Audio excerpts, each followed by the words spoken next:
Hey guys, what's up? Welcome back here to today's edition of Intuitive Angling, and thank you very much for making some time out of your day to hang out with me a little bit and watch the video. I really appreciate that. And guys, today I got a good video for y'all. We're going to talk about the retrieve ratio on a bait cast reel as far as how much line the reel takes up every time you turn the handle.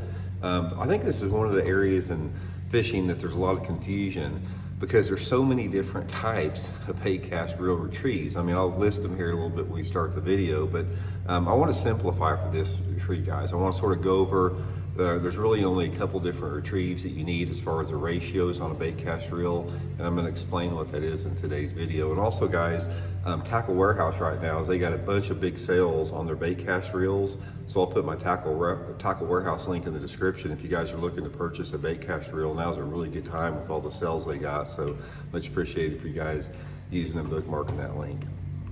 Okay guys, yeah, a little backstory here to bait cast reels. When I got started back in the 70s, there was only like one bait cast reel people used. It was that old Ambassador 5000, the round reel, the red one. And I think that reel had something like a 3.7 to 1 ratio. I mean, it was slow. It's like you could crank it like this, and the reel would just go like that across the water. I mean, it was super slow. And then when I got into high school back in the later 1970s, you started seeing some reels made by like Shimano and Lew's, and I think Ryobi had one too. And they had like at that point like a 4.7, and then I think somebody came out with a 5 to 1, and it's like, oh my god, a 5 to 1 ratio reel, that's like, you know, unbelievably unheard of fast.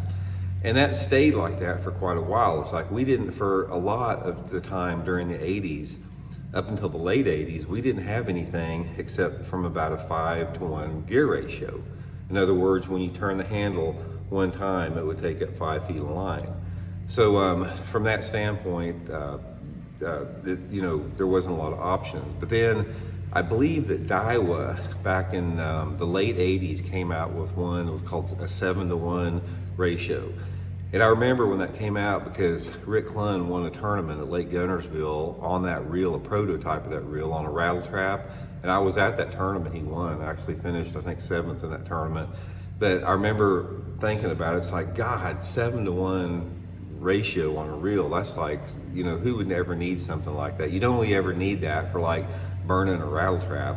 And now a 7 to 1 gear ratio reel is considered slow by a lot of people. And there's so many different reel ratios. You got 7.3 to 1, 7 to 1, 7.5 to 1, 8.3 to 1, 8 to 1. You get some even 9 point something to 1. You still got the 5 point something to 1s.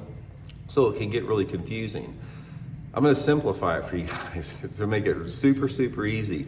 You only need one, guys. That's all you need. 7 to 1, basically some type of a 7 to 1 gear ratio will allow you to fish anything that you want to fish. I'll talk about one exception to that here in a second.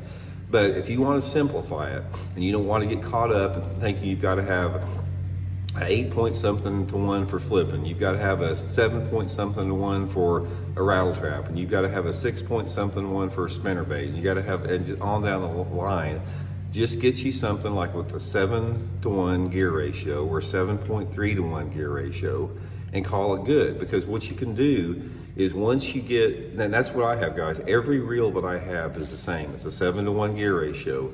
And when I want to alter my speed of retrieve, or as far as if I fish some bait that I need to fish fast or some bait that I need to fish slower, I either slow down or I speed up. I don't have to just reel the same speed all the time like a lot of people do that have different ratio reels, because I don't want to spend a dang fortune on having every reel known to man.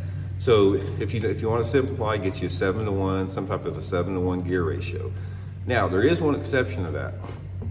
If you fish say a big glide bait a lot, like one of the big swim baits or big glide baits, or if you do a lot of deep cranking, which a lot of people don't do anymore in the era of spotlighting, then something like a 5.3 to 1 could be good, because you need more power out. If you're grinding one of those big deep diving crankbaits that really fights you all the way back to the boat, sometimes a lower gear ratio gives you a little bit more leverage and makes it a little bit easier to crank it in.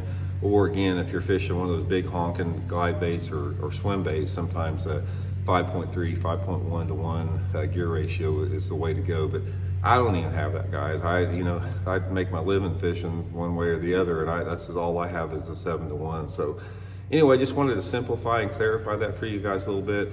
Again, if you're looking for some reels, I'll put my Tackle Warehouse link in the description. You'll see all the reels they got on sale there, and pick you one up there. And I'd suggest just a 7 to 1 or 7.3 to 1 and call it good. So hope it helps out, guys. We'll talk later.